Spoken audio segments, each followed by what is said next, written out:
No dia em que minha filha me chamou de assassina, o bolo ainda estava no forno. Ela gritou aquilo no meio da cozinha, com as mãos tremendo, os olhos marejados e uma coragem que eu não soube reconhecer. O cheiro de açúcar derretendo e o calor do forno não esconderam o frio que se espalhou no ar depois daquelas palavras. E por um instante senti o mesmo vazio que senti 43 anos atrás, quando o telefone tocou para dizer que meu marido não voltaria para casa. Ela dizia que eu menti a vida toda, que tudo que eu contei sobre o pai dela, sobre o acidente, sobre a noite da tempestade, era invenção. Que alguém, em algum momento, a procurou atrás da igreja e lhe entregou o diário dele. Um diário que eu queimei no quintal há décadas, ou pelo menos achei que havia queimado. Meu nome é Teresa Alvarenga e eu tenho 78 anos. O que restou de mim são memórias, remendos e um punhado de arrependimentos que o tempo não apagou. Moro sozinha, na mesma casa onde criei meus filhos, no bairro que já nem reconhece o próprio nome. As janelas estão tortas, o portão não fecha direito e o relógio da sala marca 5 horas desde o dia em que ele morreu. Mas essa casa respira comigo e, às vezes, contra mim. Lembro bem da noite em que marido saiu. O céu tinha uma cor estranha, o vento cheirava a ferro e as nuvens vinham baixas, bem próximas do telhado. Ele não levou nada, só uma mala de couro e a promessa de voltar antes do amanhecer. O carro quebrou na curva da estrada, disseram. Mas foi mentira. Eu estava lá. Por 40 anos, escondi o resto da história dentro de mim e de algumas caixas guardadas debaixo da cama. Até ontem. Até o grito da minha filha rasgar o silêncio do forno. Ela não disse onde conseguiu o diário e nem me deu chance de explicar. Só deixou o caderno em cima da mesa, olhou para mim com o mesmo gesto altivo que ele tinha e saiu batendo a porta. O diário cheirava a mofo e lembrança. Na capa de couro, o nome dele, Raimundo, ainda visível. Passei a madrugada de ontem inteira sentada em frente ao caderno fechado, o corpo pesado, o coração vacilando entre ler ou não ler. E agora, enquanto escrevo isso, o dia mal amanheceu e eu já sinto que não há como voltar atrás. O passado, quando resolve bater na porta, não aceita café, nem desculpa, entra sem ser convidado. A verdade é que o acidente nunca aconteceu.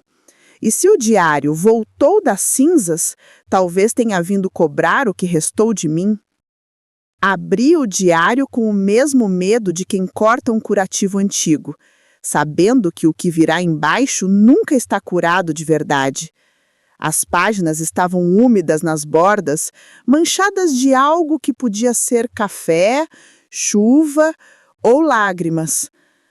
A letra era dele, firme, metódica, igual à forma com que ele vivia. Cada palavra milimetricamente colocada no lugar certo, como se até os sentimentos precisassem de medida. As primeiras anotações eram banais, contas do açougue, conserto do carro, o preço do leite, mas logo o tom mudou. Na 4ª página, vi o meu nome. Teresa não entende. Acho que nunca vai entender. Hoje ela perguntou por que chego tarde. Mentira seria mais fácil, mas cansei de mentir para todo mundo. Se ela descobrisse quem é Dora, acabaria com tudo. E eu não sei mais o que é esse tudo. Dora. Meu coração desceu à sola dos pés. Aquela palavra, aquele nome, eu não lia há mais de 40 décadas. Dora era filha da costureira, que morava no fim da rua, uns 15 anos mais nova que eu. Lembro que Raimundo começou a ajudar a família depois que o pai da moça morreu. levando frutas, arrumando a cerca do quintal, consertando o telhado. Ingenuamente, eu achava que aquilo era só bondade. Nunca quis acreditar nos cochichos das vizinhas. Continuei lendo, as mãos tremendo. Dora quer ir embora. Não aguenta mais viver nas sombras disso. Disse que tem medo de Teresa descobrir o que há entre nós. Pediu para levar a criança. A criança! Do fundo do peito, uma lembrança antiga, que eu mesma tinha enterrado, começou a reaquecer. Uma noite em que acordei com barulhos vindos da cozinha, vozes baixas, chorosas. Saí do quarto e encontrei Raimundo sussurrando com alguém na porta dos fundos. Ele me viu, empalideceu e disse que era o irmão pedindo dinheiro. E eu, cega de amor e cansaço, acreditei. O diário seguia. Ela foi embora ontem à noite. Não tive coragem de impedir. Disse que escreveria quando chegasse em São Paulo. Teresa merece a verdade, mas não sei se consigo dar isso à mulher que me salvou e que ao mesmo tempo me prende em tudo que fui. Fechei o caderno. As letras começaram a ficar borradas. Eu não conseguia mais ler. O chão da cozinha girava devagar. Um enjoo antigo voltando de memórias que fizeram o corpo inteiro reagir. Passei décadas com raiva de Raimundo, achando que ele tinha me deixado sozinha. Agora descobria que tinha duplicado a vida, dividido o amor e escondido tudo sobre um nome: Dora. Mas havia algo que não batia, o tal acidente. Por que, então, o corpo dele foi encontrado mutilado entre os destroços de um carro que ninguém disse ter visto sair da estrada? Por que a polícia encerrara o caso em 2 semanas?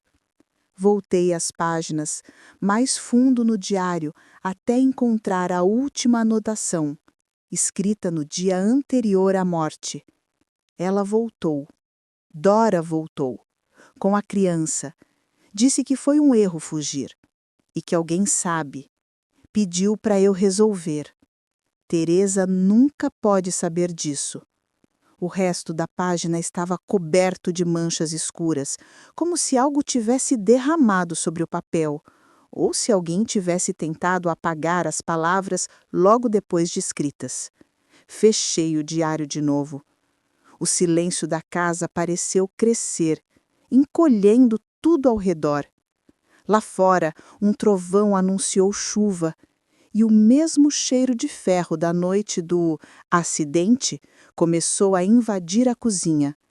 As cortinas bateram com força, abrindo caminho para o vento frio. E entre o barulho incessante da tempestade que começava, ouvi com clareza uma batida. Na porta da frente, 3 toques, lentos.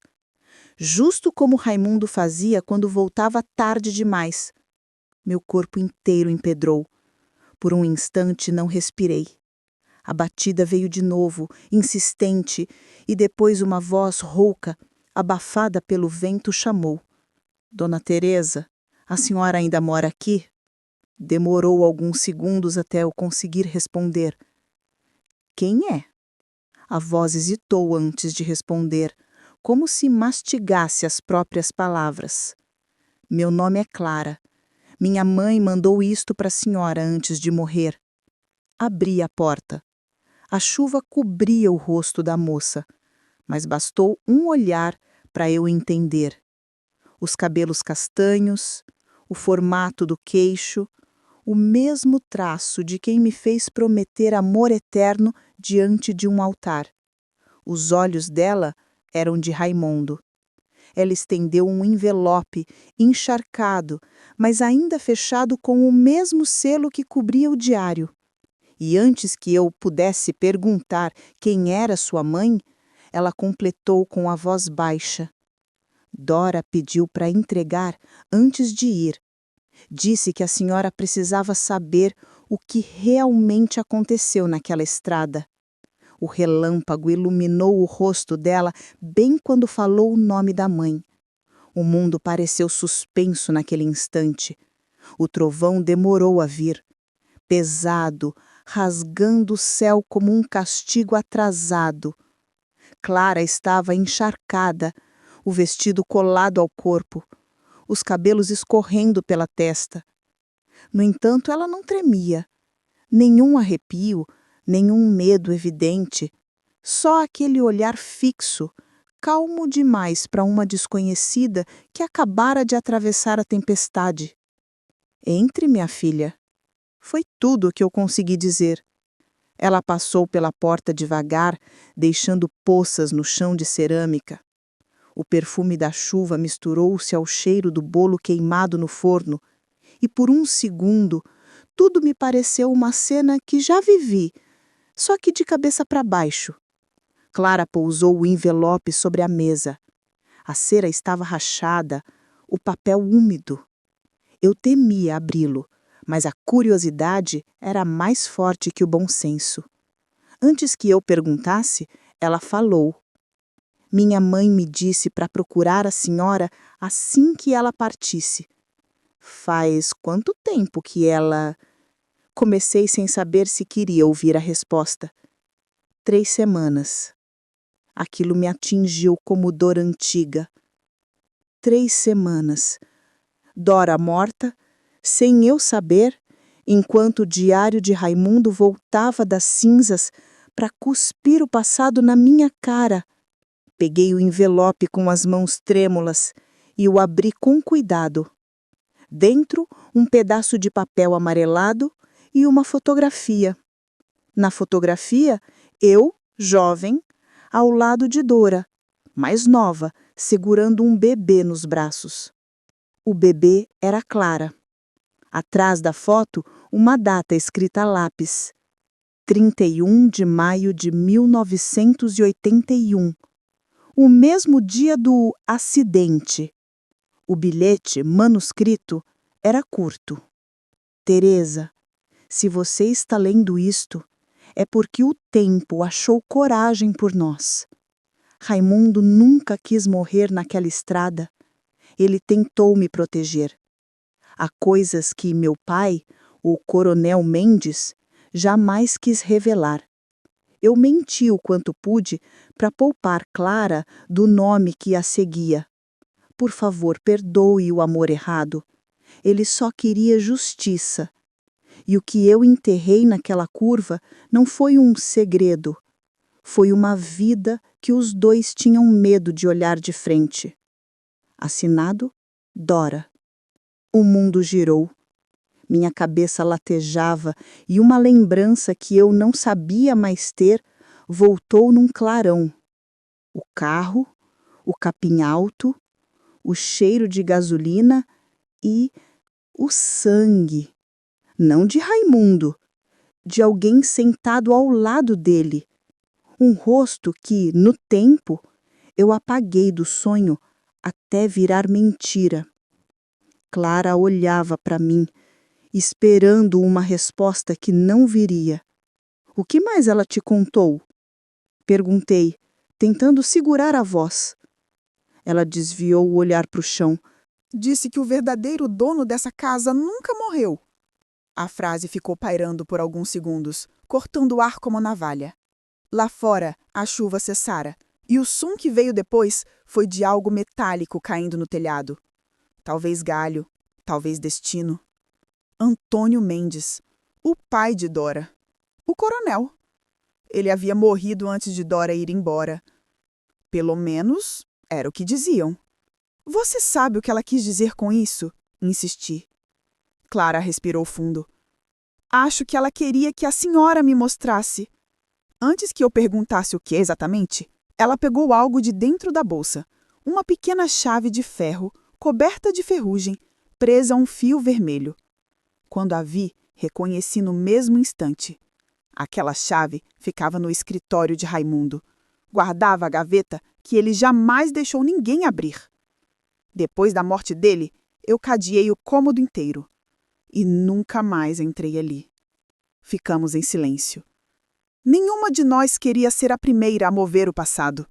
Mas o ar começou a mudar. Carregado. Pesado. como se a tempestade tivesse se mudado para dentro da casa. Os vidros vibraram. Um relógio parado há 40 anos deu um estalo. Às 5 horas, se moveram um minuto adiante. Clara segurou a chave nas mãos e disse, firme: "Acho que já passou da hora de abrir." O corredor até o escritório parecia mais longo do que lembrava. As paredes pareciam estreitas, como se o tempo tivesse engordado nelas. Quando girei a maçaneta, o cheiro de poeira e metal velho saiu em nuvem. Meu coração batia tão alto que abafava o som da chuva voltando lá fora. Tudo permanecia igual. A mesa coberta de papéis, as cortinas manchadas, o crucifixo pendurado torto na parede. Passei a mão sobre o tampo da escrivaninha até encontrar o encaixe da gaveta trancada. Clara me entregou a chave. O ferro chiou ao girar. A madeira pareceu resistir, mas cedeu de repente. Dentro, um maço de papéis amarelados e uma caixa de metal pequena. Peguei a caixa. Ela era leve e, pelo formato, cabia algo que parecia uma fita de rolo antiga, ou gravações. Mas o que me assustou mesmo foi o que estava escrito no tampo, numa letra que não era de Raimundo nem de Dora. Pra Teresa quando parar de fingir. Um arrepio me percorreu inteira. Larguei a caixa sobre a mesa e recuei um passo. Clara olhava para mim, curiosa, sem entender o tamanho daquele golpe. Eu conhecia aquela letra. Era a escrita do próprio Coronel Mendes. Mas ele... Minha voz falhou. Ele morreu em 79. Clara passou os dedos sobre o metal e notou um pequeno fecho lateral. Forçou devagar e a trava se abriu com um estalo seco. Lá dentro, uma fita magnética de rolo e um envelope menor, dobrado. Abri o envelope e puxei um pedaço de papel gasto. 3 linhas apenas. Se quiser saber quem realmente morreu naquela estrada, aperte o play. Quando olhei para a fita, percebi as bordas estavam intactas. Intactas demais para algo de 4 décadas. E o nome, escrito à mão, com marcador preto, me fez gelar o sangue. Maio, 81. Confissão Raimundo. O som de trovão voltou, agora fundo, arrastado, como se o céu segurasse o fôlego. Olhei para o velho gravador sobre a estante, o mesmo que guardei todo o tempo como lembrança. Sem dizer uma palavra, encaixei o rolo. O chiado estático invadiu o cômodo, quebrando o silêncio. Então, a voz dele soou, grave, nítida, viva. Teresa, se você está ouvindo, é porque o coronel decidiu que era hora. Eu não morri onde disseram, e nem sozinho. Fiquei imóvel, o corpo travado, enquanto Clara ao meu lado apertava a borda da mesa com força. A gravação continuou. Tudo o que te contei foi mentira, e a mentira começou muito antes de Dora entrar na nossa vida. O som voltou a chiar, um ruído que parecia respirar no lugar dele. Depois, outra voz entrou na fita. Uma voz seca, incerta, a do Coronel Mendes. Fale logo o que tem para dizer. Está sendo gravado. Raimundo respondeu. Sou eu quem vai pagar por todos, não é? Se for para acabar aqui, quero que ela saiba ao menos uma verdade. Aquela criança não era dela, nem de Dora. Era sua, coronel. O barulho, que veio depois, foi o do impacto da queda. Um bate seco, próximo, inconfundível. Clara tampou a boca com as mãos. O gravador chiou até que a fita parou por si só. Fiquei sem ar. O mundo girava pequeno. A sala parecia derreter ao redor. O som da chuva voltou, misturado ao barulho do relógio tocando 6 horas. A primeira vez em 40 anos. Olhei para Clara e o terror se misturou ao espelho do reconhecimento. Aquela moça com os olhos de Raimundo e o mesmo traço severo do coronel. Os dois não estavam apenas ligados por sangue, estavam ligados por segredo. E agora a casa estava cheia demais de vozes antigas. Lá fora, a tempestade acendia um relâmpago atrás do vidro. Por um instante, vi o reflexo de 3 pessoas no espelho da estante: Raimundo, Dora e o Coronel Mendes. Todos me olhando, esperando. O reflexo sumiu quando o raio se dissipou, mas o medo que ficou não foi embora. Sentei devagar na poltrona, segurando firme na beirada da mesa para não ceder para o chão, com o coração batendo descompassado, como se tentasse fugir antes de mim. Clara permanecia de pé, pálida, o olhar vidrado no espelho, como se ainda esperasse que as 3 figuras voltassem a aparecer. O silêncio posterior à fita era o pior tipo de ruído, o que a gente sente por dentro. Eu quis falar qualquer coisa, qualquer frase que me fizesse parecer lúcida diante do absurdo, mas o ar estava denso demais para a voz passar. O cheiro de mofo e ferro do gravador ainda suspenso no ar. Então, senti o toque leve de uma mão no meu ombro. Foi ela, Clara, assustada, mas firme, como quem espera que o peso venha mesmo assim e se oferece para dividir. O que o senhor quis dizer? A voz dela mal saía, trêmula. Respirei fundo. O corpo me doía em lugares que já tinham esquecido o que era dor. Quis dizer que você não precisava estar aqui. Respondi com mais fraqueza do que autoridade. Mas ela balançou a cabeça. Se tudo o que Dora contou é verdade, disse ela apontando para a fita tremendo nas minhas mãos, então o coronel é o meu avô. De todas as certezas que imaginei, essa foi a que mais pesou. A chuva lá fora engrossou, batendo na janela como uma lembrança viva. E pela primeira vez, desde que aquela porta se abriu, eu senti pena daquela menina. Ela viera buscar a mãe e encontrou uma teia que Deus teria vergonha de tecer. Abri o diário de Raimundo novamente. Nas páginas que restavam havia trechos rasgados, mas uma frase sobrevivente prendia os olhos. Se me encontrarem, digam a Teresa que o coronel matou para apagar o nome dele, não o meu. Um ruído seco cortou o ar. Tentei não acreditar no que pensei ouvir. Passos vindos do corredor. Mas Clara também os escutou. Virou-se devagar, os lábios entreabertos, enquanto o mesmo som de madeira velha ecoava por debaixo da porta trancada do escritório. Pensei que fosse o vento, até o trinco girar sozinho. Não há vento que saiba abrir portas, e nenhuma casa antiga se move com tamanha precisão. Trilhos de metal deslizando, maçanetas girando um quarto de volta, o zunido direto de algo que respira o mesmo ar que a gente. Fecha isso, sussurrei para ela, já procurando o cadeado de ferro que costumava usar quando o medo vinha me visitar à noite. Mas era tarde. A porta abriu uns bons 20 centímetros e parou.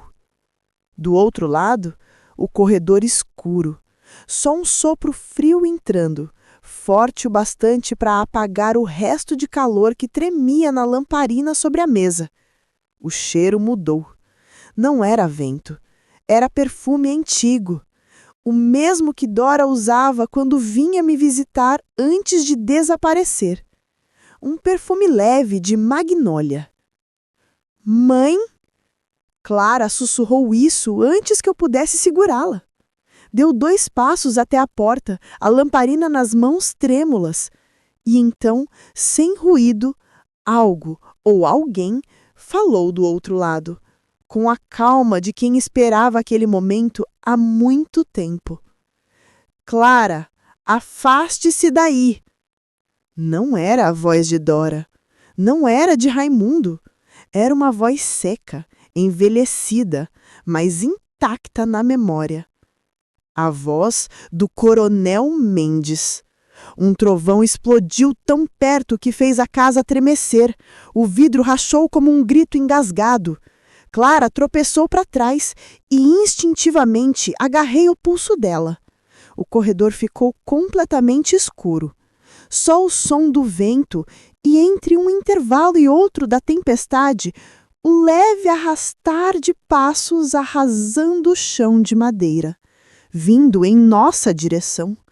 Apertei firme o braço dela, puxando-a de volta para dentro, e tranquei a porta. O trinco gemeu, mas cedeu.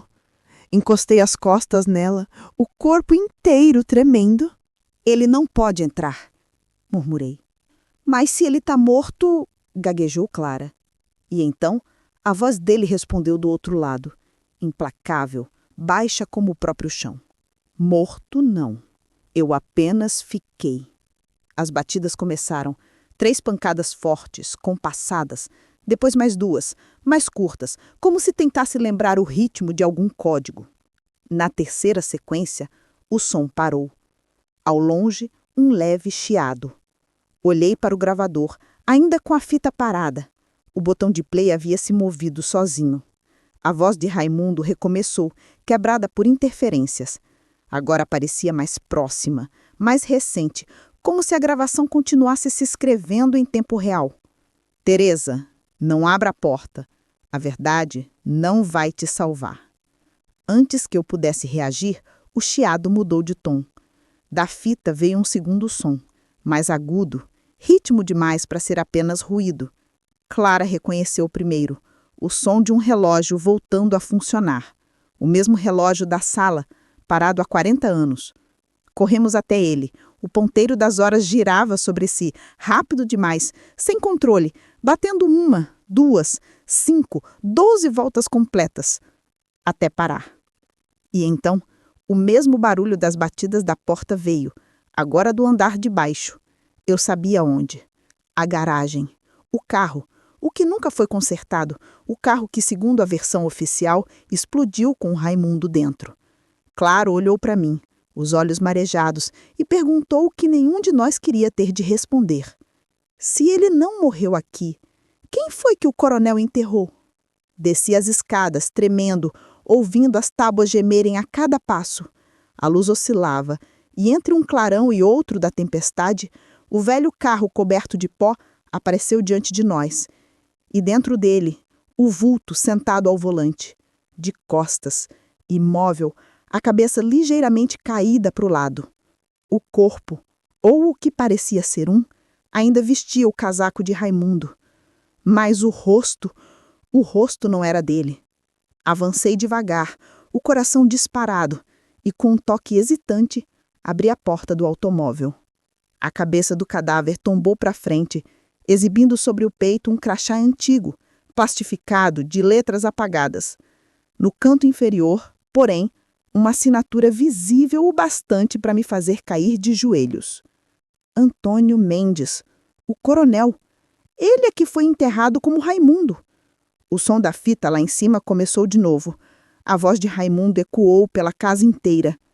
Agora você sabe, Teresa. Mas saber tem um preço. Senti um frio súbito, como se o vento passasse por dentro da pele. Clara gritou.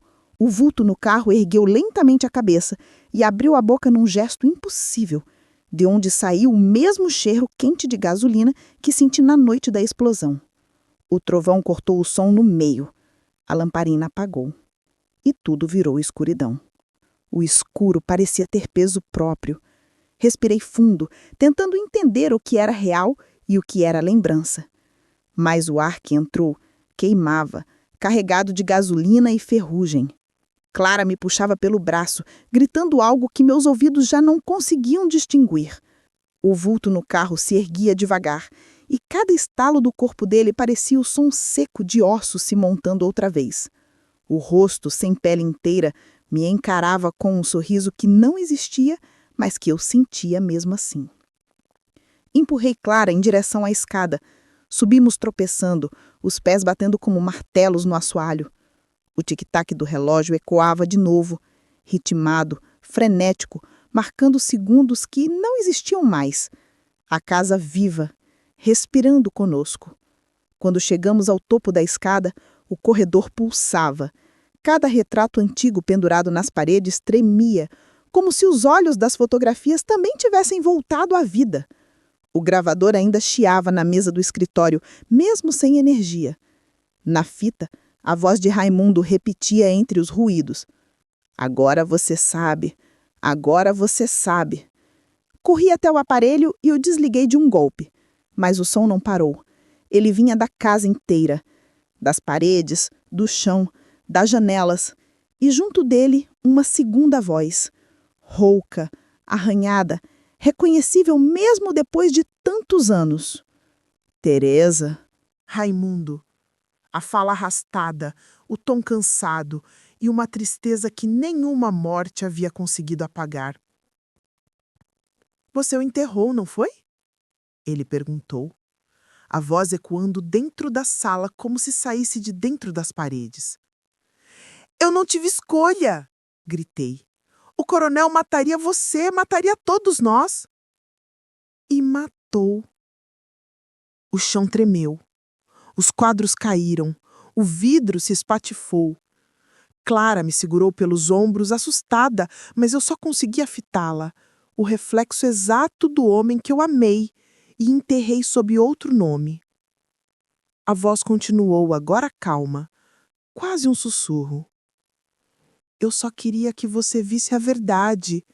A gente morre quando o amor para de ser coragem, Teresa. Então a casa silenciou. O relógio parou outra vez. A chuva cessou. Só restava o som do meu próprio coração tentando voltar para o compasso. Segurei na mão de Clara e a levei até a varanda. O amanhecer surgia pálido, filtrado por um nevoeiro. Por um instante, achei ver 3 figuras ao pé do quintal. Raimundo, Dora e o coronel, imóveis, olhando para nós. O vento soprou entre os galhos, levando o perfume de magnólia. E pela primeira vez em 40 anos, eu senti paz.